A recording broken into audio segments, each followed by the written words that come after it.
guys, welcome back to The Funny Thing Is. I'm your host, Nicole Birch, with another question and answer session for you. So let's get into it. Okay, you guys, again, never disappoint. So this episode is going to be mostly directed at the things I've learned from specific guests on the show, and then also who are my comedic inspirations. So I'm going to try to whittle it down for you.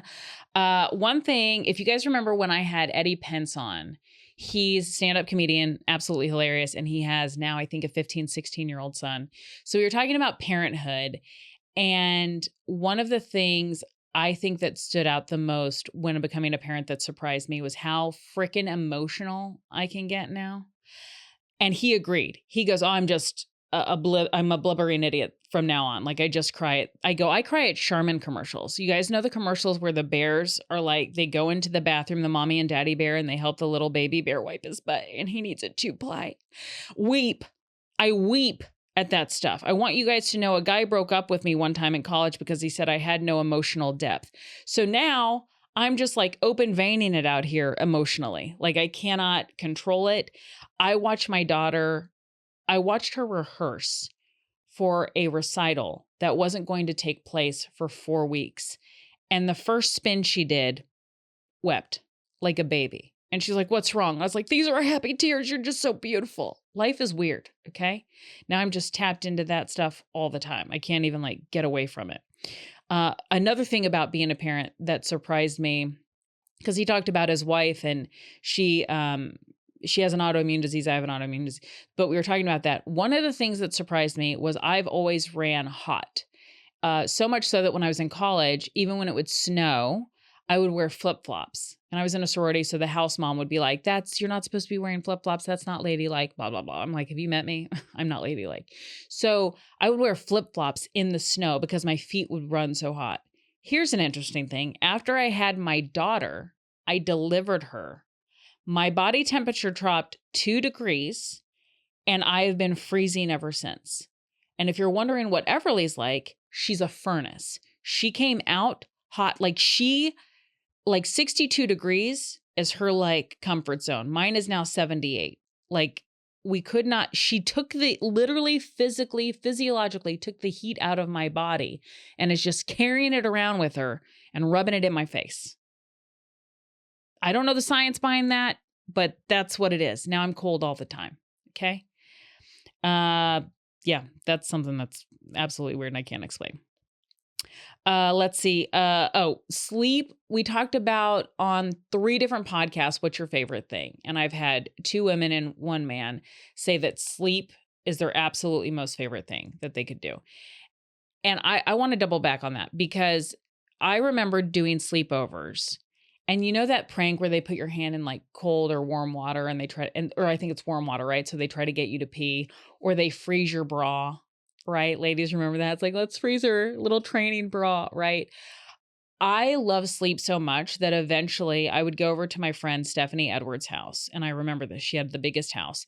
And we would go over there. I would take off my bra, my little tiny bra. I would put it in the freezer.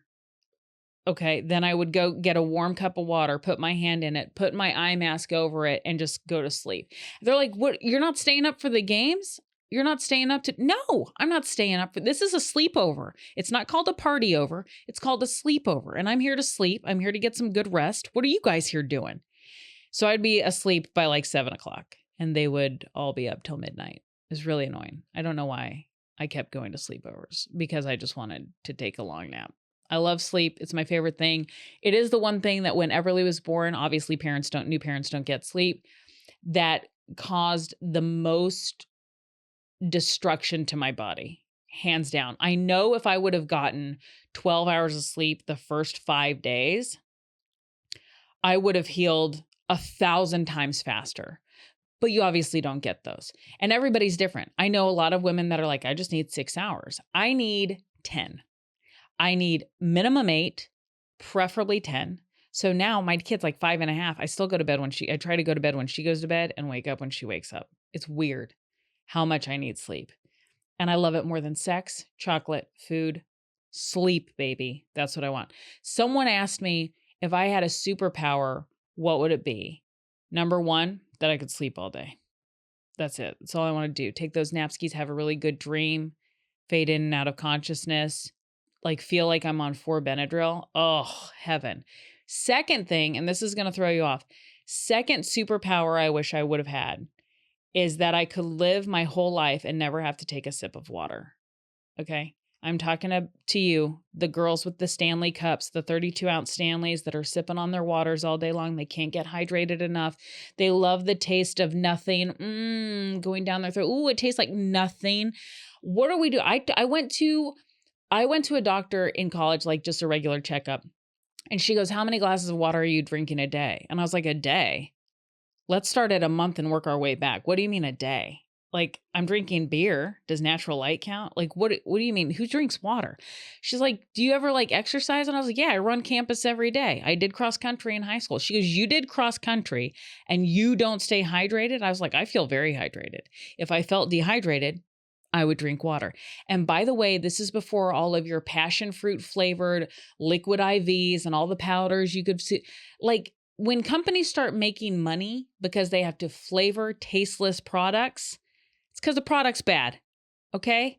And this is also weird because my mother drinks gallons of water a day. My husband, huge water drinker. My own daughter, sip, sip, sip, sip, sip, sip, sip. I don't get it. I don't like it. I know that I'm over 40 now and that hydration is even more important. And now I'm starting to get these migraines. So I understand I have to stay on top of it. But if I could have a superpower, it would to never, ever, ever have to put that shit in my mouth. Okay? You know what I mean?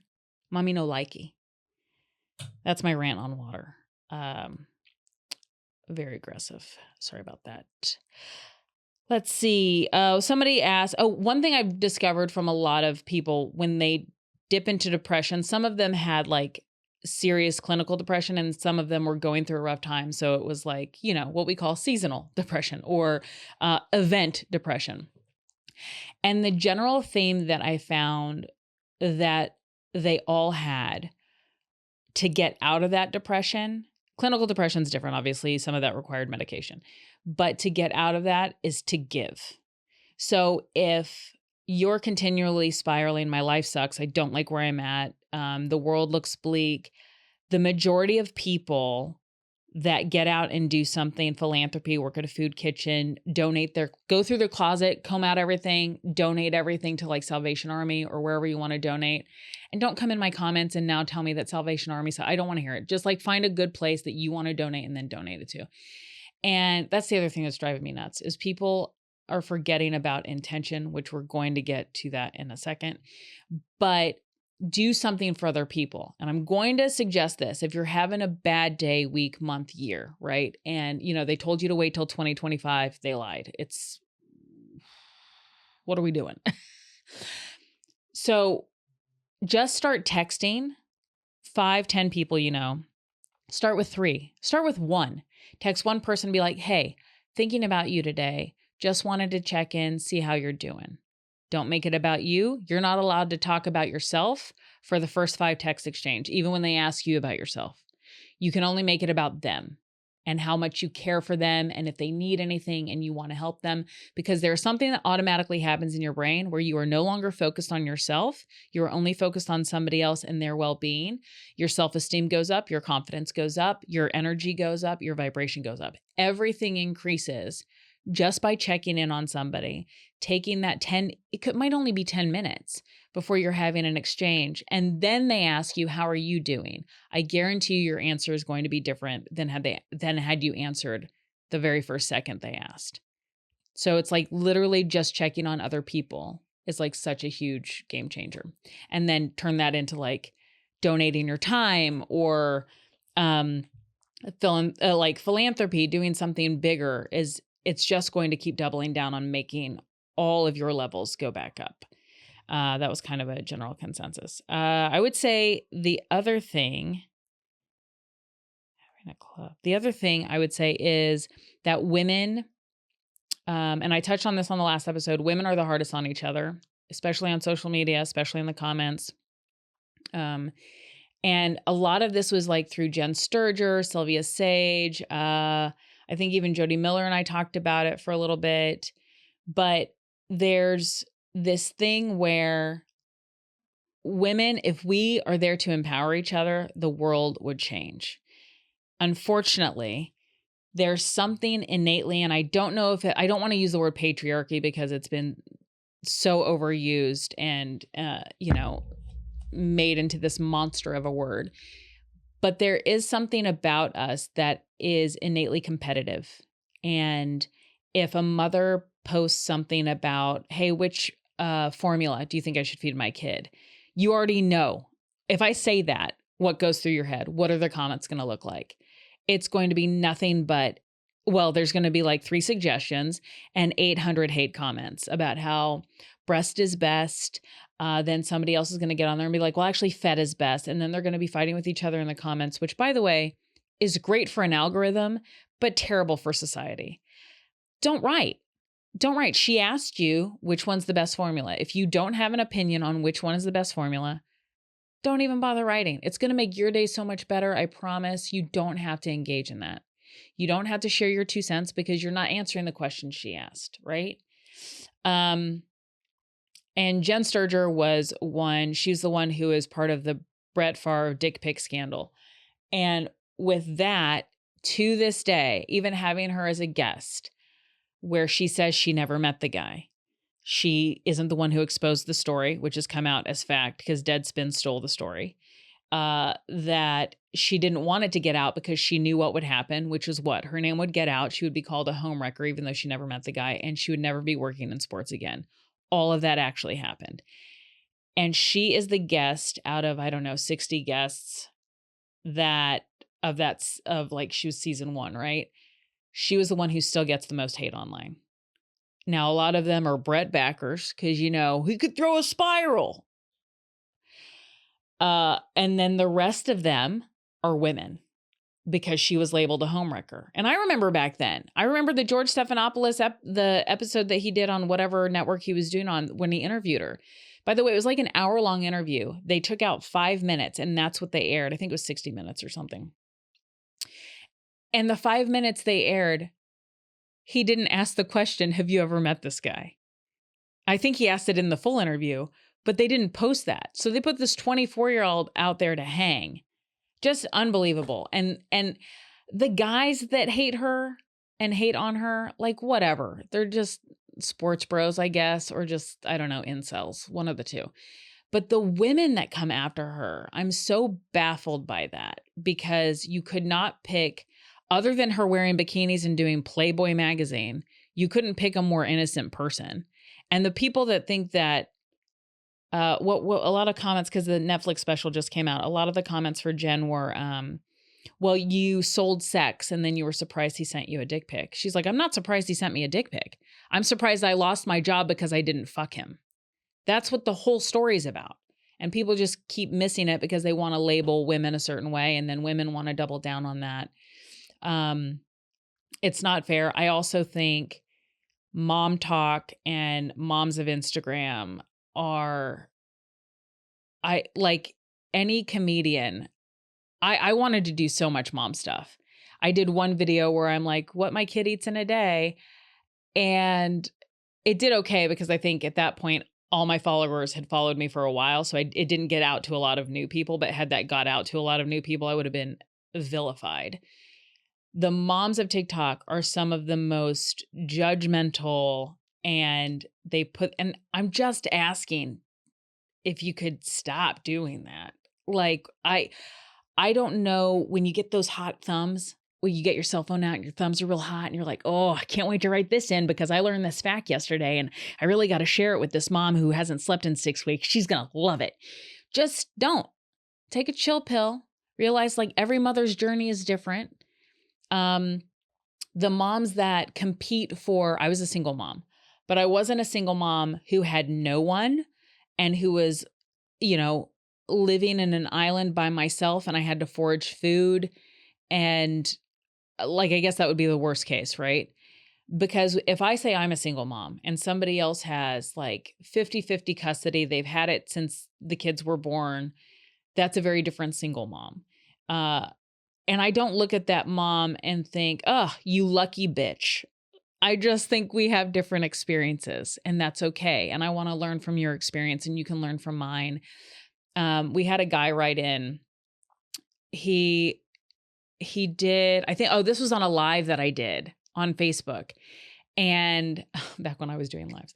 And he goes, I'm casually dating a single mom. We have only been on 2 dates, but I was wondering, she's got 2 little ones and she is almost completely by herself. I think the dad took the kids like every other weekend. So he had like 10% custody. And that she had 2 under 2. Oh my God. And he goes, I'm great with kids. I'm actually an educator. And I just want to know how I can support her. And so on the live, I started answering ways that he could support her. I was like, you know what? Something I realized with my daughter when she was a baby, I can't leave the house after 7:30 because once she's in bed, I can't take her anywhere. And the comments just started, well, you know what, if you use this wrap and you, instead of the baby Bjorn, if you use this wrap, that kid you can take everywhere and then you would be able to do more stuff and you wouldn't be able to complain.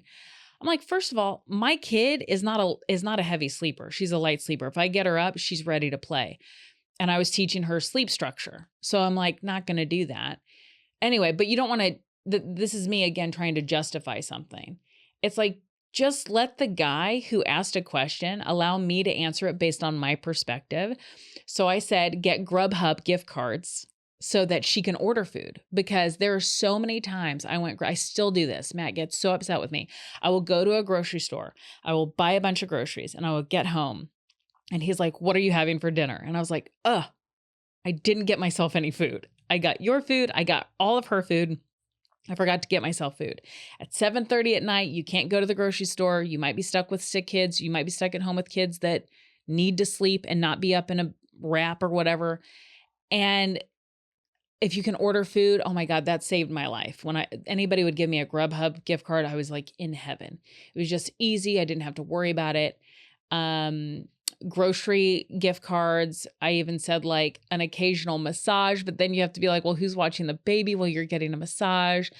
Anything that I suggested would be hit back by somebody that would be like, oh, I did ask. Oh, this one got a lot of heat. I said, occasionally, I know I already said grocery gift cards because that's obviously Target, Amazon gift cards where they can get anything and it can be shipped. Oh my gosh, what a godsend. And then I said, and occasionally, if you can afford it, if you have the money, I would get like a Whole Foods gift card. And I got eaten alive in the comments. And the reason I suggested that was because I had Everly. She was 6 months. We were going into a pandemic. So I lost all 4 of my jobs. I lost my YouTube writing job. Stand-up comedy was done. I couldn't bartend. That was closed. And then my coaching job for script writing, TV pilots, and general stand-up comedy coaching, that was gone because nobody could afford to buy it and nobody knew where the industry was going. So I lost every single one of my jobs. We ended up having to go on food stamps, which was, for me, very embarrassing. It took a long time for me to even talk about that on this. And now I'm comfortable talking about it because I think it is sharing and like you have to be able to have those vulnerable moments. But I remember somebody gave me a gift card after I'd been struggling for like a year. And somebody gave me a gift card to Whole Foods. And yes, I know Whole Foods is so expensive. I know I can get a quarter of the groceries versus if he gave me a regular chain, out here in California, it's Ralph's. In the Midwest, it's Price Chopper, whatever that is, Kroger, whatever. I understand that. But there was something that energetically shifted in me when I walked into a Whole Foods with a $150 gift card. You guys, I know that buys 3 items. I am aware of that. But it did buy me a lot more than 3 items, but I was able to make a really healthy, what felt like organic. I had to be gluten-free because I got Hashimoto's from the delivery. So all these gluten-free options that didn't necessarily exist at the regular grocery store chains. And it just changed my energy. And that energy helped me through like the next 2 weeks. And I know that sounds so ridiculous and I'm fine with people eating me alive in the comments about it. But there was something, and it's a gift card to a fucking grocery store. Like that's what it is at the end of the day. And it changed my perspective on what kind of mother I wanted to be, less processed foods, more produce, which yes, I went back to Ralph's the next week and I got produce. It's not like that's what I was living off of, but it just changed my perspective a little bit and it helped out so much. Also, this isn't very common in LA, but offer to watch your kids' friends or offer If you're a friend of somebody who's a single mom, I know he was dating her, so that probably would not have happened for a while, but offer to watch the baby for free, because that did not happen a lot. There were 2 girls I could count on. Angie came over, my friend Angie, who is also my neighbor. She came over every night. I think it was like from 6:30 to 7:30. Every night, 5 days a week. She would give Everly a bath so I could do the dishes and do laundry and just have an hour to myself. She would give it, and also Angie's a brilliant singer. So she would sing Everly lullabies, get her in her pajamas. We'd have it turned, like we had the same evening every night. And it was like Everly's favorite. It was also probably Angie's. It was definitely mine. Just to get that hour of respite was such a gift. My friend Corey also stepped up. She was the one who was in the delivery room with me. They both ended up watching Everly when I had to have emergency surgery 5 weeks postpartum. So they were my go-tos. But other than that, I remember paying a lot of friends that I don't think I would have ever charged for babysitting. And I'm not mad at them. It's LA. You got to pay your bills. Like, I totally understand that. Like, I understand why they had to. But if you have the opportunity to just even be like, hey, can I watch the baby for 3 hours and give you a break? I have some free time. You don't have to pay me, or an hour or 30 minutes. Those are like huge. And still, even me saying this, there's going to be mom talk just coming after me. It's like, just don't. And the last thing I will say about that is that mothers who, there's a mother in Arizona who just lost her kid to drowning. Those comments are the most abhorrent form of society. Like, I cannot stand them. Like, the women, I think we're losing, and I mentioned this earlier, the difference between intention and an accident. And it's a big gap, right? Because I've also had an accident with Everly when she was like 3 feet away from me. She was in my peripheral, like she was right there. I could see her. My hands were full. I couldn't prevent the accident from happening. Now, everyone knows that that wasn't the mother's intention. Everyone knows it wasn't my intention. But the immediate, well, you should have done. And this poor mother just lost her kid she's an influencer. And so you know that she loved that kid. And yeah, it's an awful thing that happened, but I think we're forgetting about intention.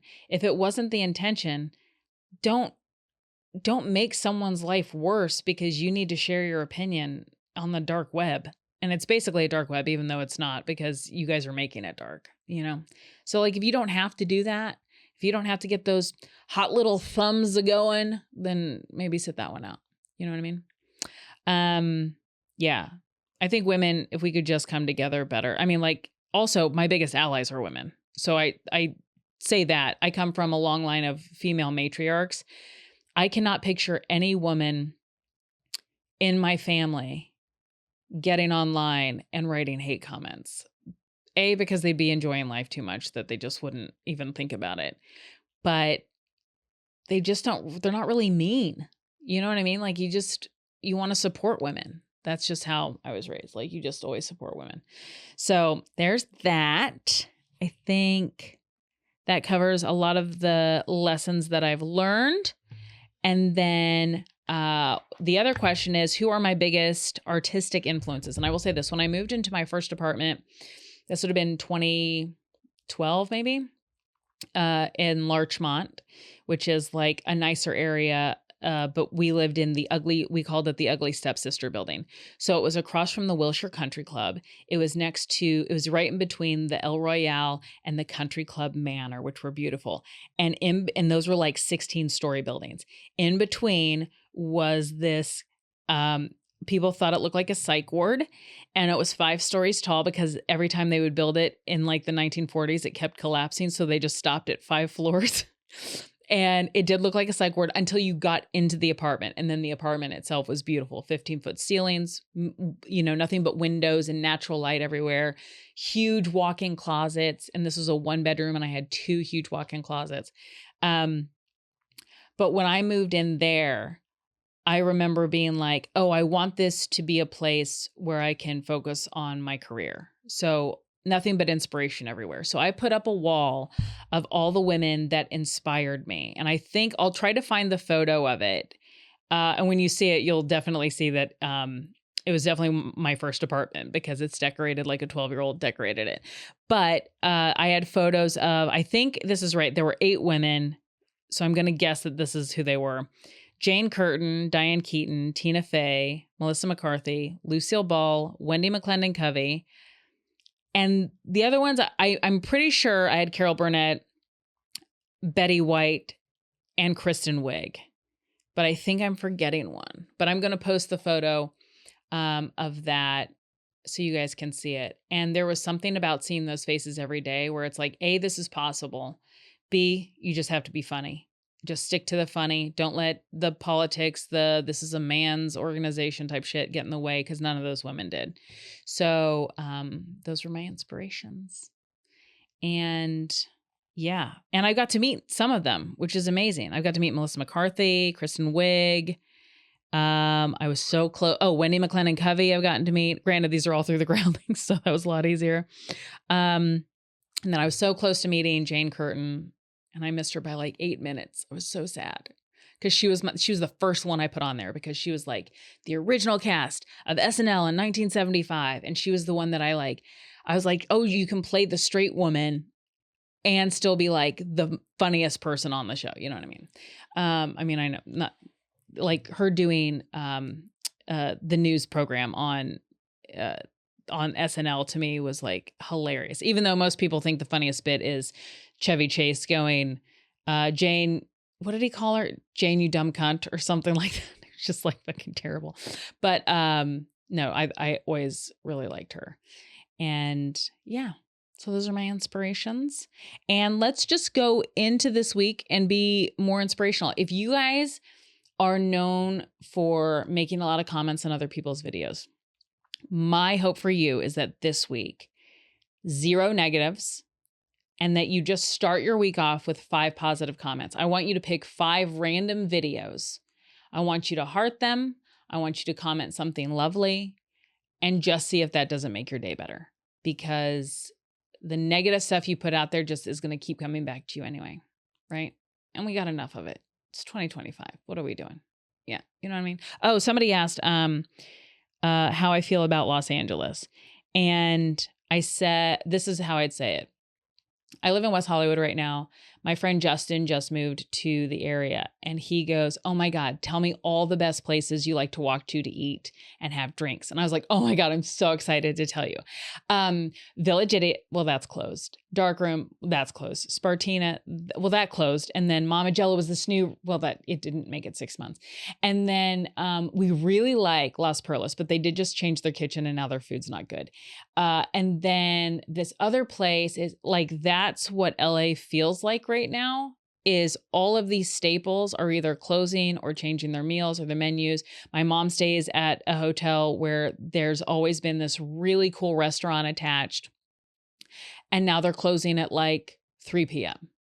And it's like, but they used to have a boom and happy hour. Like that was like the last place we could go where it was like somewhat affordable, but also like super chic and fun. And it's just not there anymore. Like it's open for breakfast. And it's like, well, we never really went there for breakfast. It was just weird. And either things open at 5 o'clock or they don't open until 11. So like, it's just a weird, that's what LA feels like. And that, along with the whole industry feeling like it's leaving, the whole entertainment industry feeling like it's leaving. I'll talk more on this on the next solo podcast, but LA does not feel the same. So when people are asking, hey, I'm thinking about becoming a stand-up and I'm thinking about moving to Los Angeles, do you have any advice for me? I don't know. I'm going to workshop that, because I don't know if I would tell you to move to LA. I also think you need to know that you don't make money doing stand-up in Los Angeles. And a lot of people don't understand that. They think that the Comedy Store pays, Laugh Factory, Improv, they think all of those pay. And that's just not true. All of us make money on the road. Like I will make more money in Lansing, Michigan than I will ever make in Los Angeles. And I think people don't know that. Is it a great place to network, to cut your teeth, to maybe work up a relationship so you can feature for somebody on the road? Absolutely. But that's not the only way to do it. And but the good news is there's so many comedians who are making well over 6 figures that have been doing stand-up comedy for 20, 30 years, which means they have longevity, they have a long career. They're making really good money, and you probably wouldn't even recognize them if I told you their name or showed you their photo. And it's because they know how to work it to make it work versus just focusing on the comedy store or making sure I do the belly room at least 4 nights a week. Like, there's a different way to do it. And so that's the good news. The bad news is I'm not sure it's in LA, but I will workshop that answer for my next solo. All right. As always, you can follow me at The Funny Thing Is Podcast or at Nicole Birch Comedy on all socials. Also check out my tour dates, NicoleComedy.com.